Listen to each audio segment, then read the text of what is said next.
Hello everyone, welcome back to the Lord of the Rings Online. This is Gnarlo here. Say hello to everyone, Gnarlo. Good boy.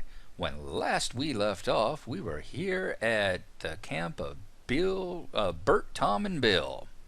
The three stone trolls that got turned to stone during the events of The Hobbit, whenever Bilbo-Baggins and the 13 dwarves and Gandalf were traveling to the Lonely Mountain. We were here at nighttime last time. I figured I'd show y'all what it looks like during the day this time around. It's quite a lovely place. The other thing you'll notice is right here, the quest available. The Fall Festival is here. It started yesterday. This is the Harvest Festival and the Haunted Burrow. So we'll go ahead and click on it. And we'll accept the festival. The Fall Festival is spreading good-hearted tricks and tasty treats across Middle-earth. Join in by starting at the Shire, where Mr. Bilbo-Baggins has left one last surprise for his neighbors. And we'll get a Fall Festival token, a guide to the Harvest Mass Festival, and a bag of Bounders tokens. Let's go ahead and accept it. And like what always happens whenever you have these quest announcements pop up, whenever you click on it again, it will give you the one allowing you to instantly travel there. So we are going to travel to the party tree now and join in on the festivities there.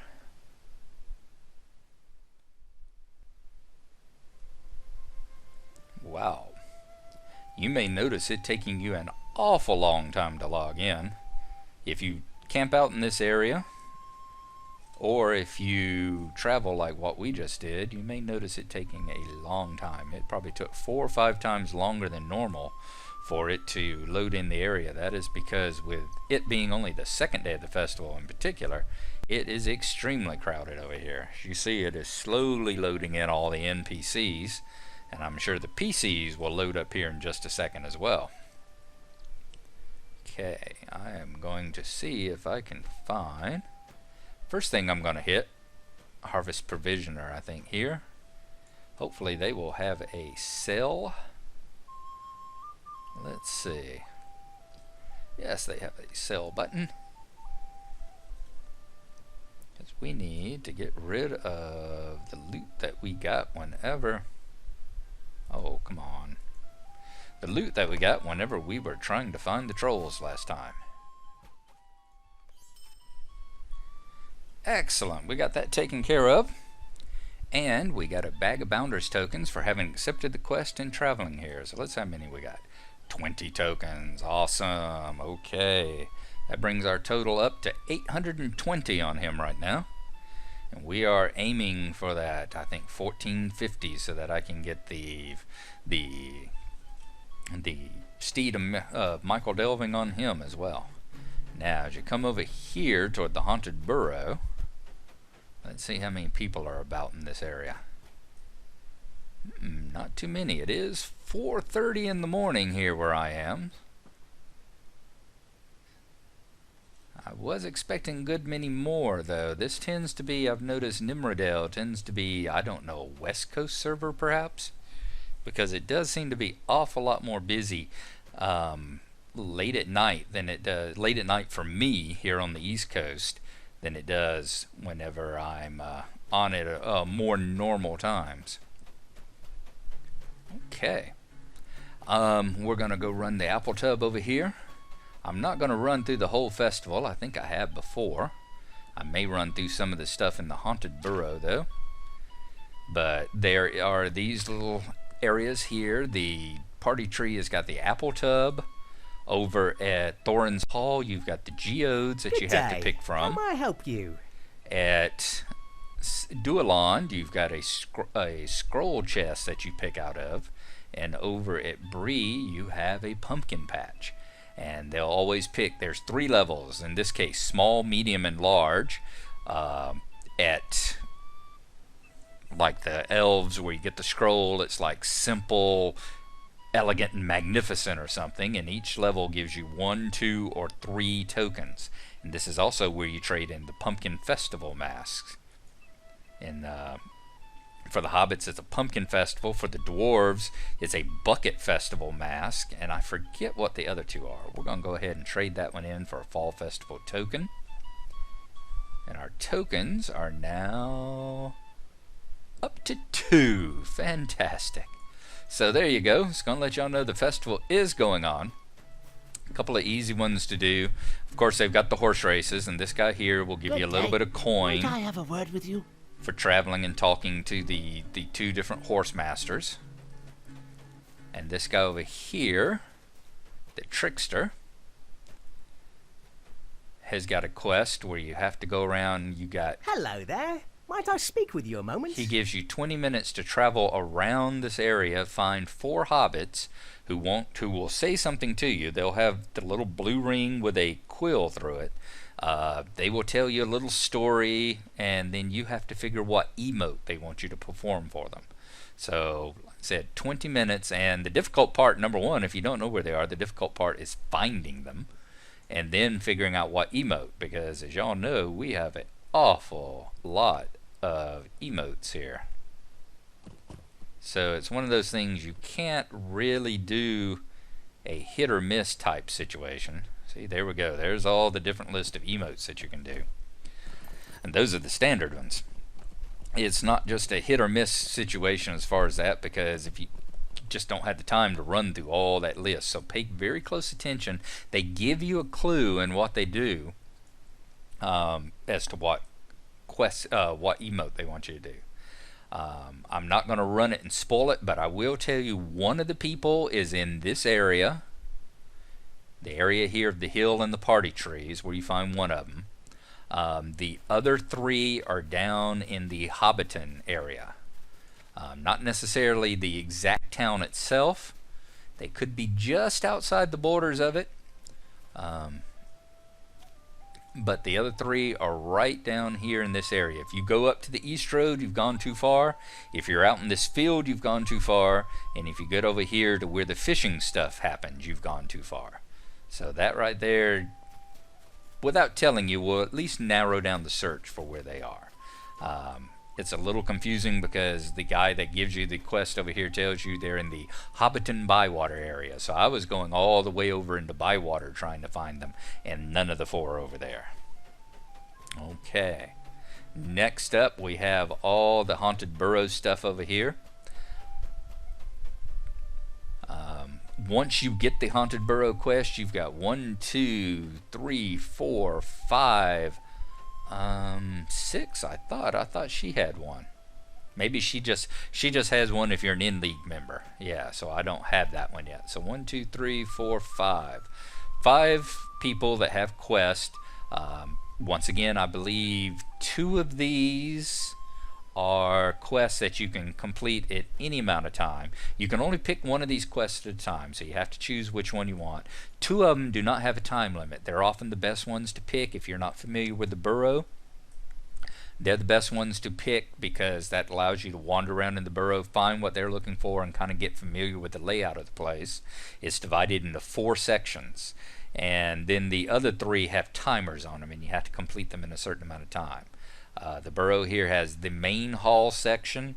It has the cobwebbed hall. It has the creeping hall. Oh, there's 2 more. It has the attic and the basement. So there's 1, 2, 3, 4, 5 sections to it in there. Okay. So there you are. Like I said, that's the festival going on. And if I remember correctly, I'm going to travel to one of the sites now, probably Thorin's Gate. And when we get there, I will rejoin you.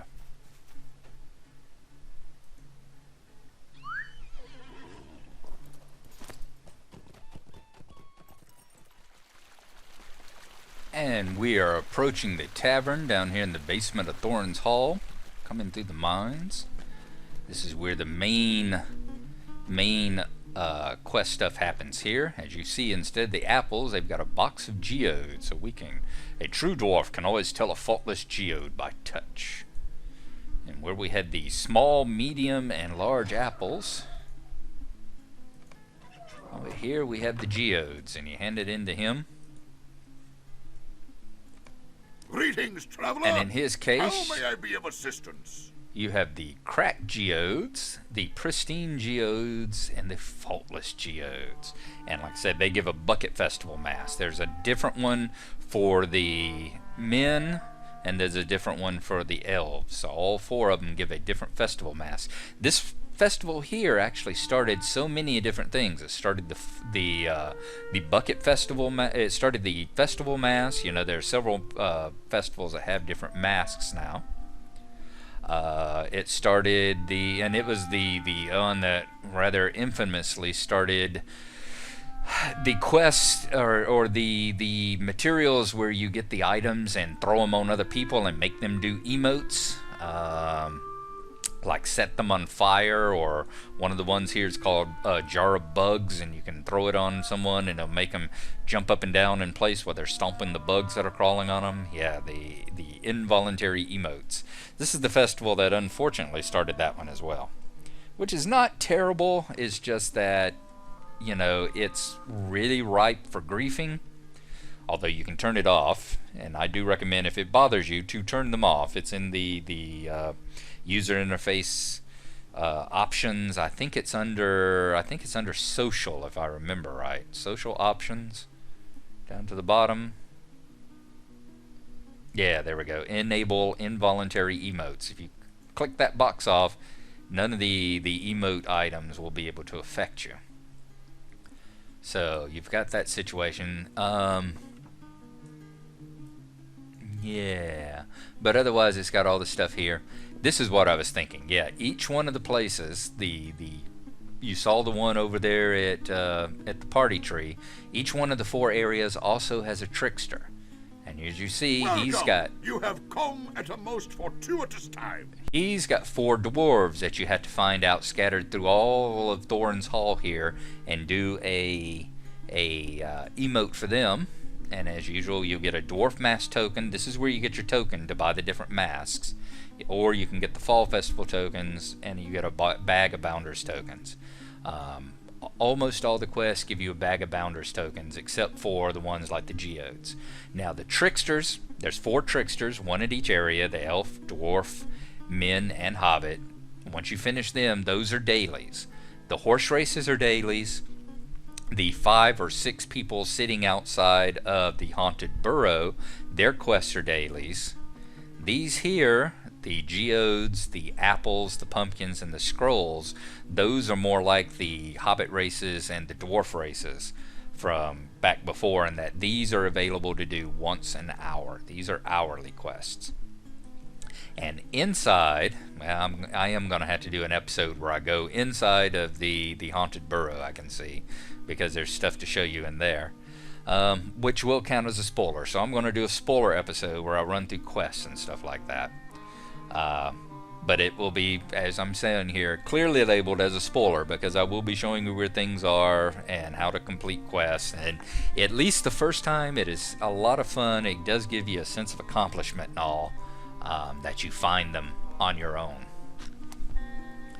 And oh, I've never spoke with a lantern in my hand before. Looks like I'm holding up a hookah to my mouth. All right. But inside the haunted burrow, there are 4 chests that you can loot, and those are an hourly basis as well. So you've got these 4 things and 4 chests inside of the haunted burrow that you can loot once an hour. 3 of them generally give you stuff like festival tokens. They occasionally give you things like the consumables, those items that you use, jar of bugs and that sort of thing, haunted mirror, the items you use to cause other people to do emotes. And occasionally, rarely, they will give you things like paintings to hang on your wall. If you wander around inside the haunted burrow, you'll see paintings like a warg painting, a dwarf painting. You'll see signs that say keep out and danger. You get those out of those chests also. And they have some very rare items like a skeleton horse, a horse that has a skeleton painted on its coat. Dwindon managed to get that one either last year or the year before out of one of the chests. So we will be doing a spoiler episode. I'm just amazed that here it is, only the second day of the festival, and I actually caught it on the day it actually started this time. So that is my quick kind of disjointed really spoiler-free introduction to the fall festival here. I will put up another episode where I actually go into more detail with the quest and take you inside the haunted burrow itself. And then after that, we will get back to doing our regular quest over here, because we need to go talk to Garbert and tell him we found Bert, Tom, and Bill. So we will see you then. Enjoy the festival. It runs for, I think, the next 2 weeks. So it's a good opportunity to gather up as many Fall Festival tokens to buy stuff for the different items and all. And there's probably a new Fall Festival horse that we're going to be earning up tokens for. And as always, it's a good way to do all the different daily quests and get your Bounders tokens. So thanks for watching, and we will see you in the next episode. Bye-bye.